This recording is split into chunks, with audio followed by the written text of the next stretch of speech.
Bismillahirrahmanirrahim. Assalamualaikum warahmatullahi wabarakatuh. Salam sehat untuk kita semua.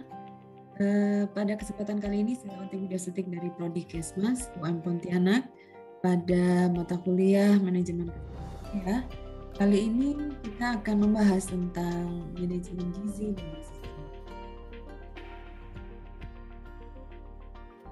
Pada kesempatan kali ini saya langsung mencontohkan untuk manajemen gizi, kita langsung pada kasus stunting. Strategi manajemen dan kewilayahan yang kita gunakan, saya rasa tetap sama dengan menggunakan teori dasar tentang manajemen, yaitu dengan menggunakan teori POAC yang sebelumnya kita sudah bahas, yaitu people planning, over organizing, over equating, over controlling, dan over evaluating. Masing-masing mempunyai tahapan-tahapan, mempunyai penjelasan yang kurang lebih sama, hanya saja kita membahas tentang gizi dalam hal ini. Yang pertama adalah perencanaan, yang kedua bagaimana kita bisa mengintegrasikan masyarakat dan semua hal sumber daya yang kita butuhkan. Kemudian kita melaksanakan pergerakan atau pelaksanaan intervensi masalah kesehatan, bagaimana memanajemen, melakukan manage untuk menyelesaikan atau mengintervensi masalah. Setelah kita melaksanakan pergerakan, penggerakan, dan pelaksanaan, kita sebaiknya memang melakukan suatu monitoring untuk mengontrol apakah sudah sesuai dengan aturan, sesuai dengan SOP, sesuai dengan target, dan lain sebagainya. Dan di akhir memang harus ada evaluasi untuk memperbaiki dan melakukan kegiatan-kegiatan di masa yang depan dengan lebih baik. Untuk masalah stunting, terdapat satu peraturan yang terbaru tentang peraturan presiden, yaitu nomor 72 tahun 2021 tentang percepatan penurunan stunting. Dan dalam hal ini saya mengutip dari apa yang sudah disampaikan oleh Kepala Perwakilan BKKBN Kalbar, Teni Kalveni Soriton, SOS MM, yang disampaikan pada satu pertemuan di Pontianak pada tanggal 27 Oktober 2021. Di sini beliau juga menyampaikan tentang adanya target dari Bapak Presiden, di mana pada tahun 2024 stunting diharapkan bisa turun menjadi 14%. Dan kemudian ada beberapa hal yang memang ada di dalam Perpres tahun 72 tahun 2021. Yang pertama tentang ketentuan umum, kemudian yang kedua strategi nasional percepatan penurunan stunting, kemudian penyelenggaraan percepatan penurunan stunting, koordinasi penyelenggaraan percepatan penurunan stunting, pemantauan, evaluasi, pelaporan, dan pendanaan, dan ketentuan peralihan, kemudian penutup. Ini adalah isi dari Perpres 72. Di mana harapan dari Presiden adalah dia mengatakan 5 tahun lalu 37% sudah turun menjadi 27,6% di tahun 2019. Target pada tahun 2024 adalah 14. Dan itu sudah didesain, konsolidasi anggarannya, programnya, semuanya, dan BKKBN memegang kendali pencegahan stunting mulai saat ini. Nah, ini yang dimaksudkan adanya target penurunan prevalensi stunting. Kita bisa lihat melalui RPJMN nasional, kita bisa melihat angka target dari masing-masing tahun mulai dari tahun 2020 sampai 2024 semakin menurun. Dan ini adalah cita-cita dari semua pihak tentunya, tidak hanya Bapak Presiden saja. Ya, dan kemudian kita bisa melihat Provinsi Kalbar. Untuk kita bisa melihat data-data seperti ini masuk ke dalam planning, perencanaan. Perencanaan ini kita tidak hanya merencanakan penggerakannya dan lain sebagainya, tapi kita butuh tahu latar belakang kenapa kita harus melakukan pelaksanaan itu, melakukan intervensi itu, kita harus mengapa kita harus melakukan penggerakan dan pengorganisasian dan lain sebagainya. Dan ini cukup menjadi latar belakang yang cukup kuat untuk membuat suatu rencana atau planning of action dari suatu intervensi masalah kesehatan terkait stunting. Dan realisasi Provinsi Kalbar ya, untuk RPJM daerah ini pada tahun 2020 masih di angka 22,15. Jadi butuh kerjasama secara terpadu untuk menangani kasus stunting ini. Dan ini menjadi latar belakang cukup kuat sekali untuk kita perlu memikirkan bagaimana intervensi stunting. Nah, ini profil dan capaian pembangunan Kalimantan Barat. Luas wilayahnya sekian. Semester 2 di tahun 2021. Jumlah kabupaten kota ada 12 kabupaten dan 2 kota. Kemudian jumlah kecamatan 174 kecamatan. Jumlah desa sekian, jumlah pulaunya cukup banyak. Dan kemiskinan nasional per Maret 2021 turun menjadi 10,14. Untuk Kalbar 7,24 turun menjadi 7,15. Untuk pengangguran sekian nasional kita bisa lihat ya langsung di sini angkanya ada penurunan juga dan ada juga pertumbuhan ekonomi dan IPM. Dan ini yang menarik, bonus demografi di Indonesia. Bonus demografi atau demographic dividend merupakan keuntungan ekonomis yang disebabkan oleh menurunnya rasio ketergantungan sebagai hasil penurunan fertilitas jangka panjang. Menurut Wong Bun Sin 2003. Bonus demografi terjadi karena penurunan kelahiran yang dalam jangka panjang, menurunnya proporsi penduduk muda, sehingga investasi untuk pemenuhan kebutuhan yang berkurang dan sumber daya dapat dialihkan kegunaannya untuk memacu pertumbuhan ekonomi dan peningkatan kesejahteraan keluarga, menurut John Ross 2004. Dan ini merupakan fenomena unik dan hanya sekali dalam setiap peradaban bangsa. Sebuah negara dikatakan mengalami bonus demografi jika 2 orang penduduk usia produktif, yaitu usia 15-64 tahun, menanggung 1 orang tidak produktif, atau kurang dari 15 tahun dan 65 tahun atau lebih. Nah, kalau kita melihat dari piramida penduduk di sini, kita bisa melihat bahwa bonus demografi itu ada di sini. Dan kita tahu bahwa 1 orang produktif dia menanggung yang sini, sehingga banyak sekali keuntungan karena 2 orang itu menanggung cuma 1. Karena apa? Karena jumlah yang di sini sedikit. Dan ini sudah mulai mengecil, tidak lagi melebar. Sehingga artinya harapannya adalah usia produktif ini benar-benar bisa membantu negara karena tentunya kalau misalkan masyarakat yang usia produktifnya ini benar-benar bisa berkualitas, maka akan sangat diuntungkan. Negara akan sangat diuntungkan. Dan itu cukup memberikan kemanfaatan sekali dalam satu sistem keluarga yang kecil dan sangat bermanfaat yang cukup besar sekali juga untuk kesejahteraan secara nasional. Nah, ini merupakan suatu hal yang sebenarnya cukup menjadi suatu bonus ya, sebenarnya. Akan tetapi kita bisa bayangkan kalau usia yang produktif ini tidak berkualitas karena stunting. Yang artinya kemampuan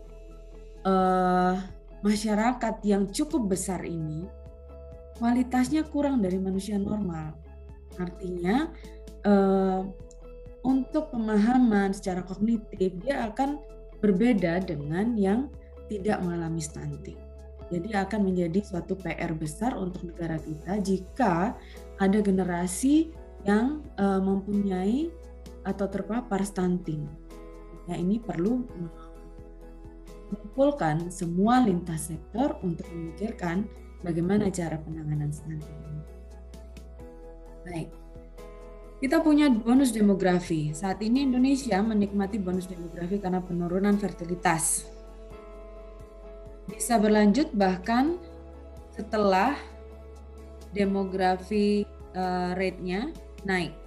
Namun harus bersumber dari kelompok lansia yang sehat, berpendidikan dan produktif.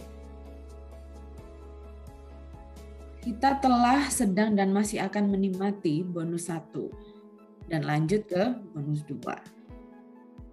Nah, di sini kita masih berada di area ini, windows of opportunity.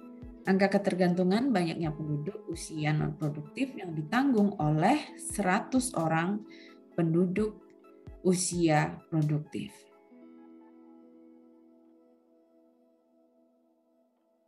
Kita berada di angka ini.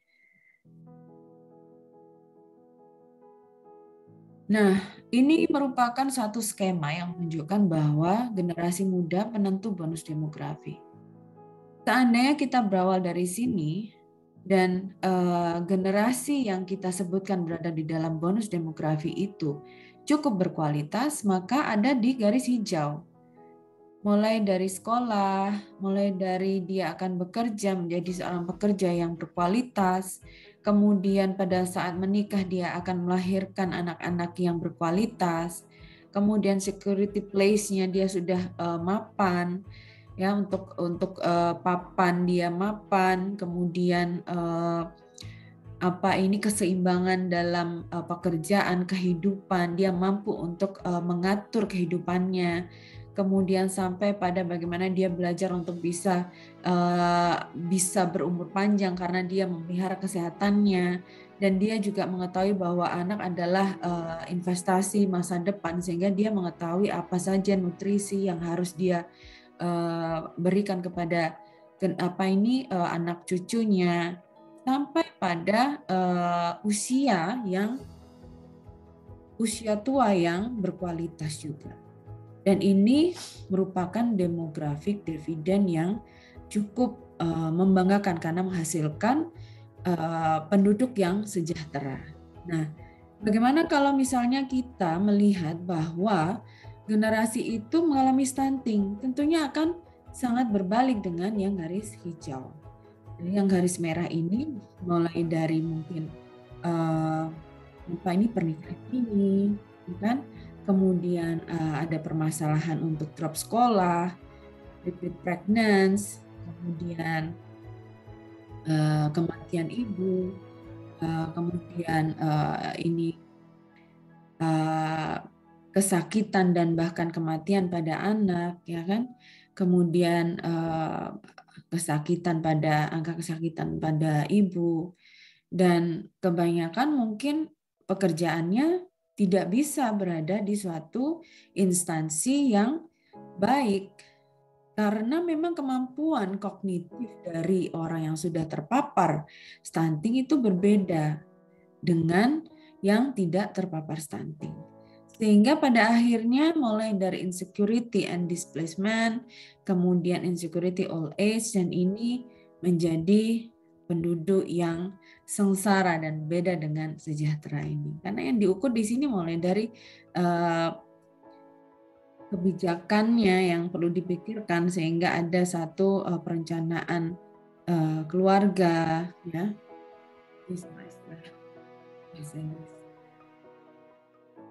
Kemudian perlu adanya penguatan health system kesehatan di keluarga, dan investasi kesehatan anak ini cukup harus mulai dimunculkan di dalam suatu keluarga. Makanya nanti kita bisa melihat bagaimana program pemerintah dengan BKKBN dalam melakukan pendampingan keluarga. Ya. Nah, untuk pengorganisasian kita membutuhkan atau mengumpulkan, ya, kita membutuhkan berbagai macam sektor atau lintas sektor. Semua pihak yang terkait harus ikut bertanggung jawab dalam masalah ini. Di dalam suatu wilayah jika terdapat kasus stunting, tidak hanya instansi kesehatan saja yang bertanggung jawab, tapi kesemuanya termasuk pelaku usaha dan lain sebagainya. Karena mereka punya satu kegiatan CSR yang mereka juga harus bisa harusnya andil dalam intervensi masalah kesehatan yang ada di wilayah mereka. tempat di mana mereka melakukan usaha. Nah, kalau kita melihat di sini, ternyata di sini ada berbagai macam sumber daya manusia atau sumber daya semua yang dibutuhkan. Nah, dalam hal ini kita bisa melihat bahwa stunting itu adalah gangguan pertumbuhan dan perkembangan anak akibat kekurangan gizi kronis dan infeksi berulang.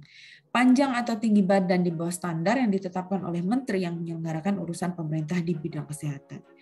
Jadi dari secara fisik kita bisa melihat bahwa anak ini tidak tumbuh secara normal, ya.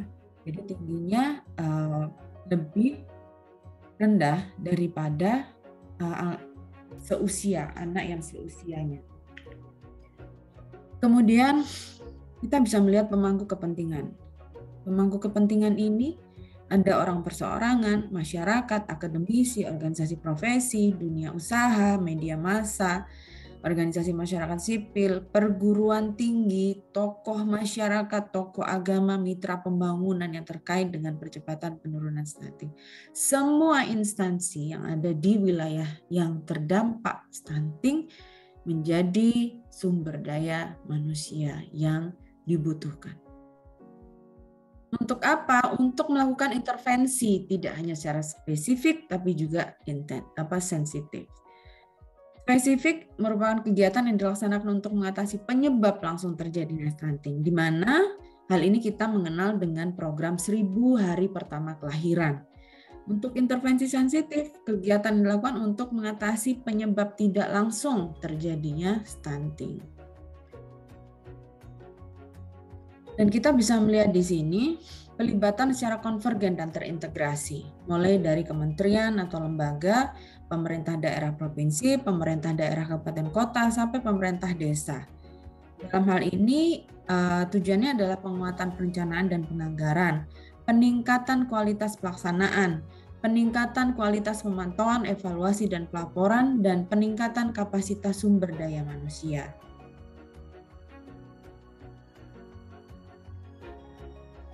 Dan pada akhirnya, pada satu proses perencanaan, kita bisa melihat bahwa di sini ada dalam bagan yang dibagikan oleh BKKBN di sini, ini sudah menjelaskan adanya suatu perencanaan dan juga pengorganisasian, di mana di situ menyebutkan berbagai macam sumber daya yang dibutuhkan dalam kegiatan intervensi kasus stunting. Ya, kita bisa melihat di sini intervensinya apa saja, kemudian output-nya itu apa dari intervensi yang kita lakukan.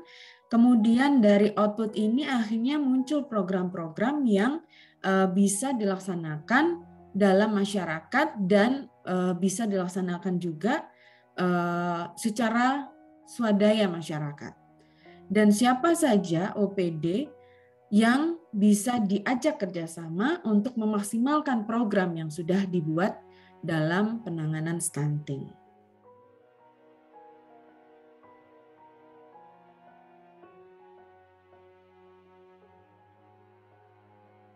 Oke. Strategi Nasional Percepatan Penurunan Stunting.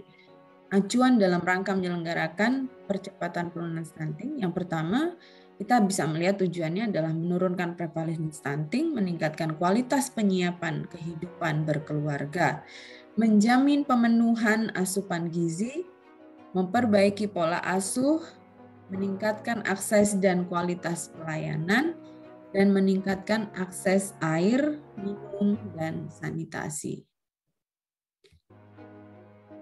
Kemudian untuk pilar sendiri dalam strategi nasional, yang pertama peningkatan komitmen dan visi kepemimpinan di kementerian lembaga, pemerintah daerah provinsi, pemerintah daerah kabupaten atau kota, dan pemerintah desa.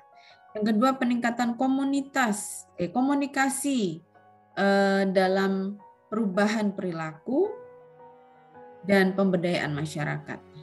Peningkatan konvergensi intervensi spesifik dan sensitif di kementerian lembaga, pemerintah daerah provinsi, pemerintah daerah kabupaten kota, dan pemerintah desa. Yang keempat, peningkatan ketahanan pangan dan gizi pada tingkat individu, keluarga, dan masyarakat. Dan yang kelima, penguatan dan pengembangan sistem data, informasi, riset, dan inovasi. Ini sangat dibutuhkan sekali. Dan rencana aksi nasional adalah pendekatan keluarga. Yang pertama, penyediaan data keluarga yang berisiko stunting. Kemudian yang kedua, pendampingan keluarga yang berisiko stunting. Yang ketiga, pendampingan semua calon pengantin atau calon pasangan usia subur. Yang keempat, surveillance keluarga berisiko stunting dan audit kasus stunting. Dan ini ditetapkan oleh Kepala BKKBN.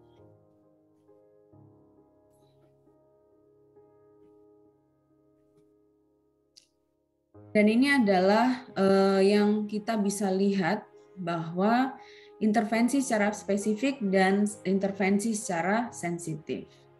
Intervensi secara spesifik kita bisa melaksanakan mulai dari pada saat usia kehamilan, di mana kita menyebutnya dengan program 1000 HPK.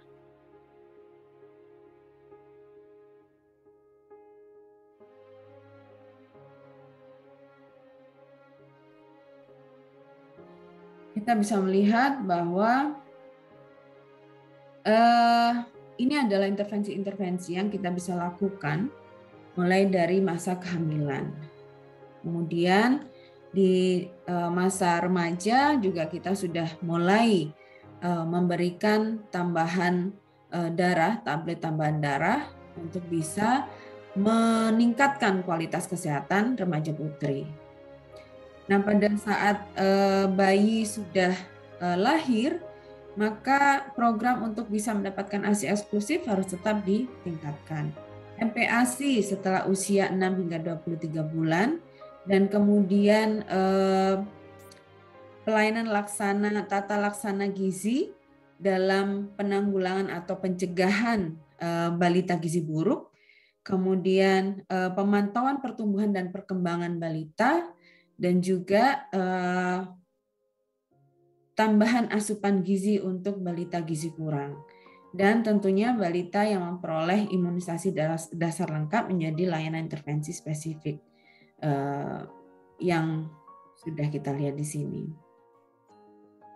Sementara untuk yang sensitif adalah secara tidak langsung. Jadi untuk yang sensitif ini kita bisa lihat program KB, kemudian cakupan pasangan usia subur yang memperoleh pemeriksaan kesehatan dan sebagai bagian dari pelayanan nikah. Kemudian rumah tangga yang mendapatkan akses sanitasi layak di kabupaten kota lokasi prioritas.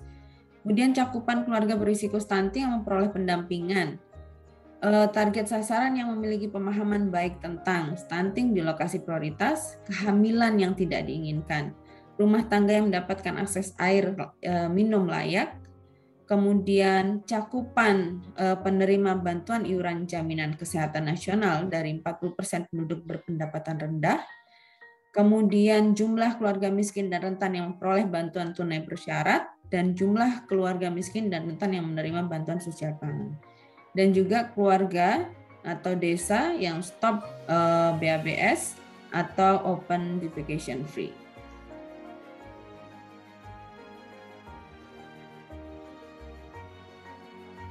Oke. Dalam hal ini adalah perencanaan jadwal dalam melakukan intervensi ya, mulai dari penganggarannya sampai pada pelaksanaan dan penanggung jawab.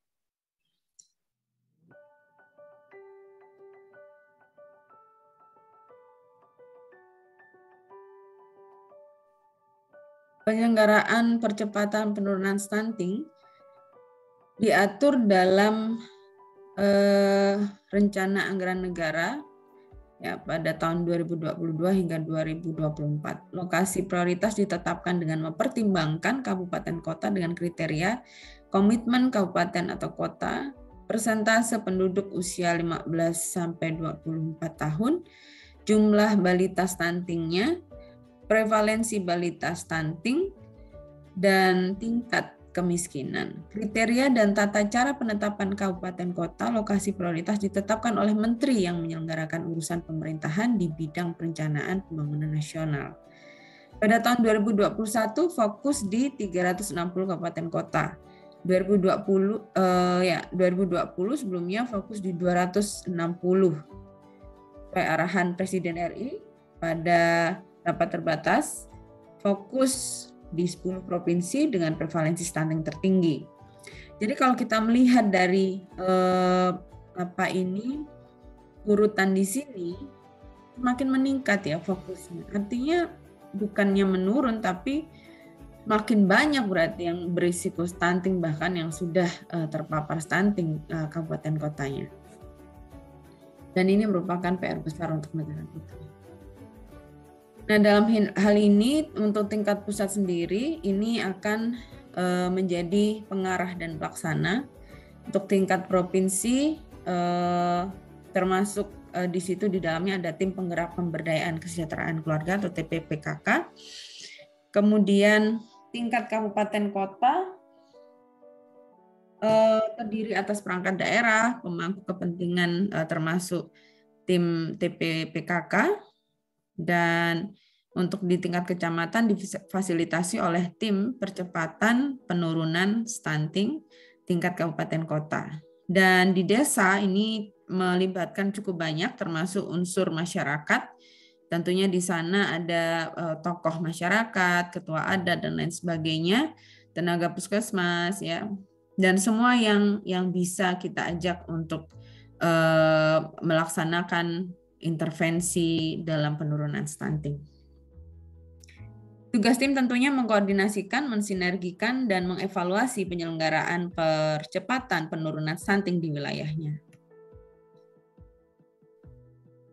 Dan pada akhirnya, monitoring, evaluasi, dan pelaporan itu pun perlu untuk ditata atau di-manage juga. Tujuannya adalah untuk mengetahui kemajuan, keberhasilan pelaksanaan percepatan penurunan stunting. Tentunya kita membutuhkan instrumen-instrumen dalam mengukur keberhasilan. Misalnya kita melakukan penyuluhan, tentunya kita butuh tahu dalam penyuluhan itu harapan atau targetnya adalah peningkatan pemahaman atau pengetahuan. Dan di situ harus ada satu instrumen yang bisa mengukur kemampuan secara kognitif peserta dari penyuluhan itu seperti apa? Apakah meningkat, ataukah sama, ataukah bahkan menurun pemahamannya? Nah, itu menjadi evaluasi nanti hasil dari kerja monitoring.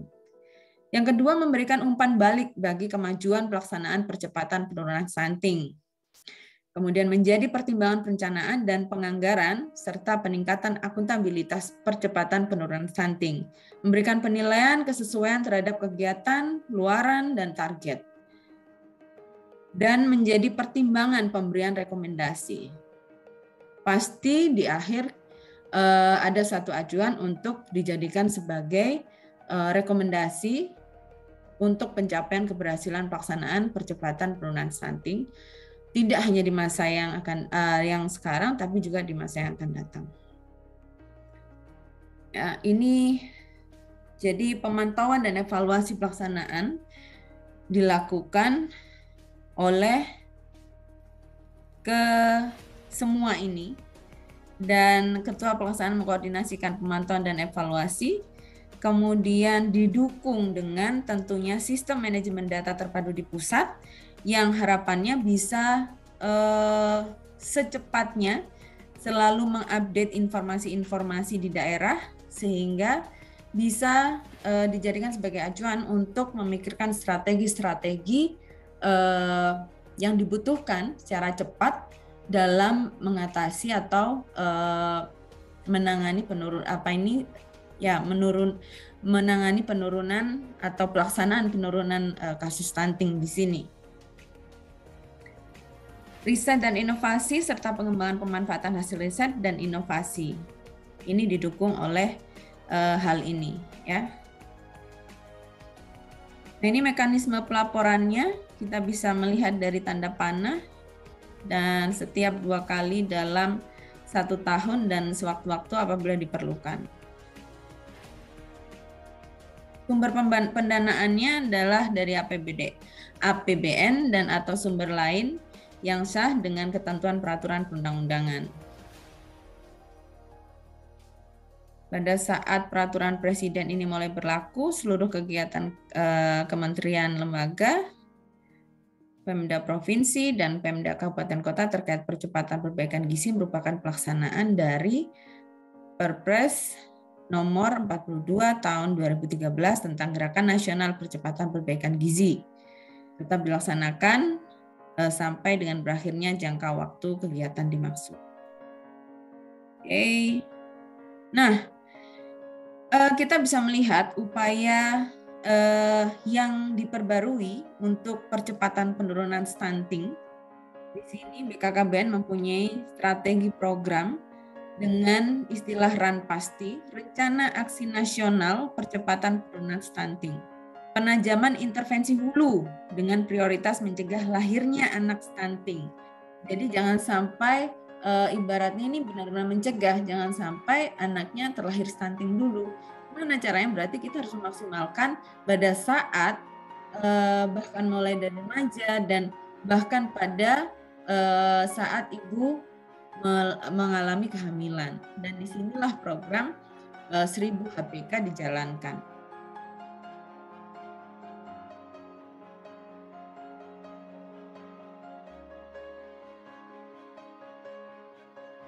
Nah, ini mempertajam intervensi pranikah ya untuk hamil dan masa interval.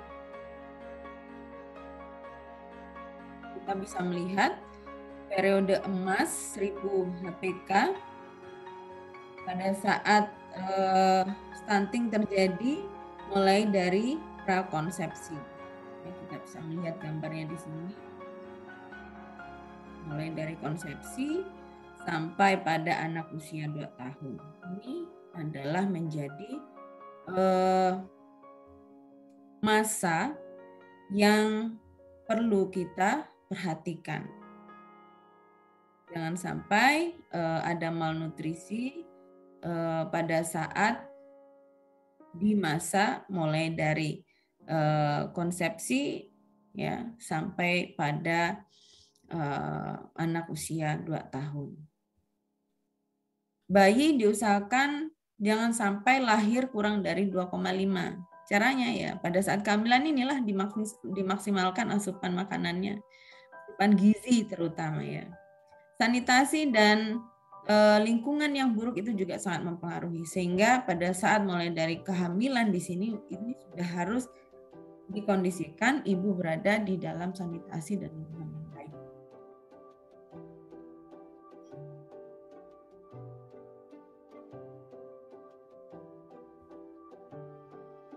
Untuk meningkatkan kualitas, kuantitas, dan kecepatan data, tentunya keterpaduan sistem manajemen data harus ditingkatkan ya. Dan ini kerjasamanya dengan lintas sektor termasuk Kemenak, Kemendes, Kemenkes, dan BKKBN sendiri.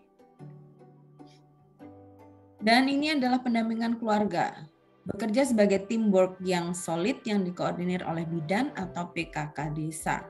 Tim pendamping keluarga, bidan, kader PKK, kader KB, tugasnya adalah mendeteksi dini faktor risiko stunting, baik itu spesifik dan sensitif. Pendampingan dan surveillance dengan melaksanakan penyuluhan, fasilitasi pelayanan rujukan, penerimaan bantuan sosial. Dan sasarannya ada 4. Ada catin, ada ibu hamil, ada pasca persalinan, dan anak usia 0-2 tahun. Dan ini sasaran pendampingan keluarga. Pendamping keluarga harus bisa ini ya. Kalau untuk yang merah ini belum ada program, dia harus bisa melaporkan ke semua hal ini. Jadi ketika kita lihat di sini dengan garis yang berwarna merah marun atau coklat ini ya, belum ada program untuk keluarga untuk sanitasi. Kemudian program sudah ada, belum terakses dengan baik sesuai harapan. Kalau yang merah program sudah ada dan terakses dengan baik sesuai harapan.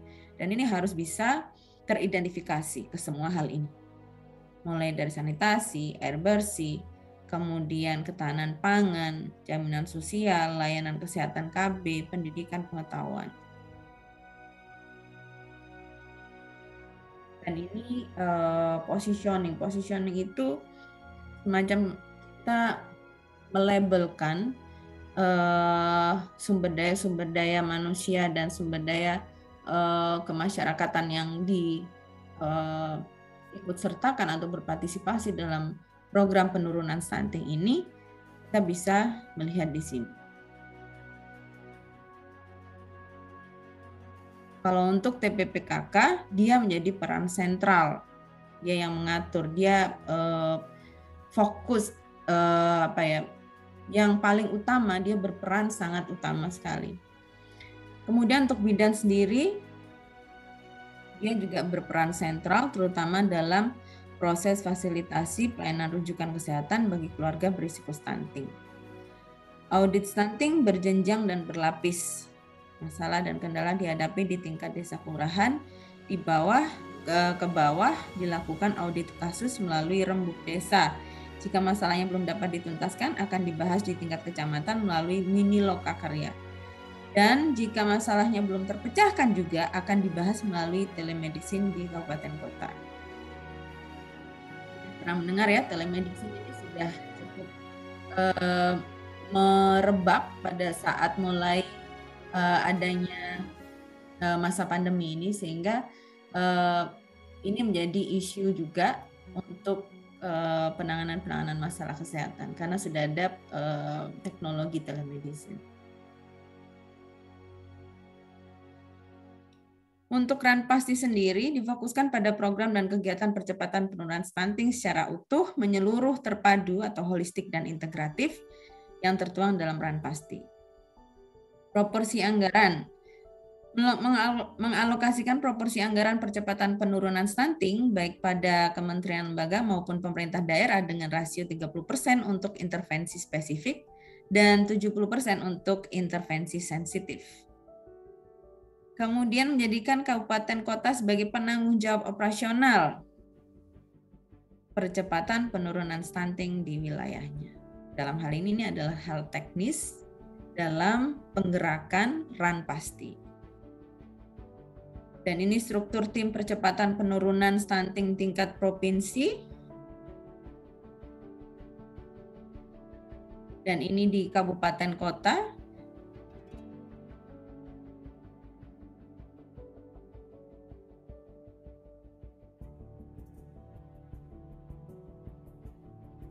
Tingkat kecamatan,